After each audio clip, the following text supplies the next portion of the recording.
الله الرحمن الرحيم.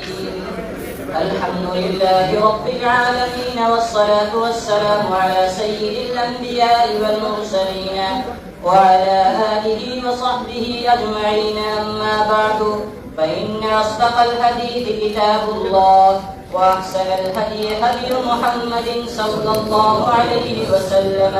وخير الأمور عوازمها، وشر الأمور محدثاتها، وكل محدثة بدعة، وكل بدعة ضلالة، وكل ضلالة في النار. فضيلة الشيخ العلامة السيد محمد سلمان المنصور فوريا، حفظكم الله ورعاكم. حدثكم نصير أحمد خان البرني والشيخ عبد الحق الأعظمي عن شيخ الإسلام حسين أحمد المدني عن الشيخ محمود الحسن الديوبندي عن الشيوخ الكبار في الهند مولانا محمد قاسم النانوتبي والشيخ رشيد أحمد الكنكوهي والشيخ محمد يعقوب النانوتبي، وهم من تلامذة الشيخ الشاه عبد الغني المجددي عن الإمام الشاه محمد إسحاق الدهلوي، وأيضا عن الشيخ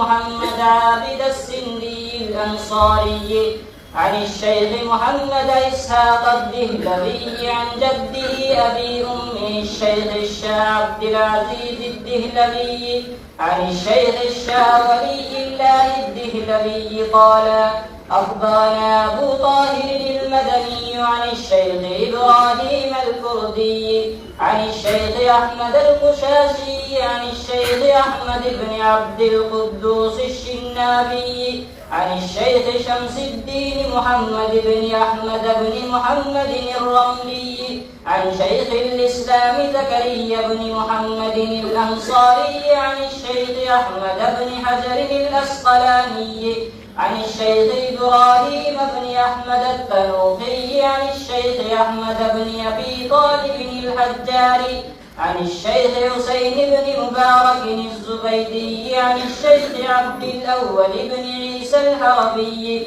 عن الشيخ عبد الرحمن بن المظفر الداودي عن الشيخ عبد الله بن أحمد السرخسي عن الشيخ محمد بن يوسف الفربري عن الشيخ الإمام الحمام الحافظ الحجة أمير المؤمنين في الحديث أبي عبد الله محمد بن إسماعيل بن إبراهيم بن المغيرة الجعفي اليماني البخاري رحمهم الله تعالى. اللهم انفعنا بعلومه وعلومهم وعلومكم آمين يا رب العالمين. أنه قال: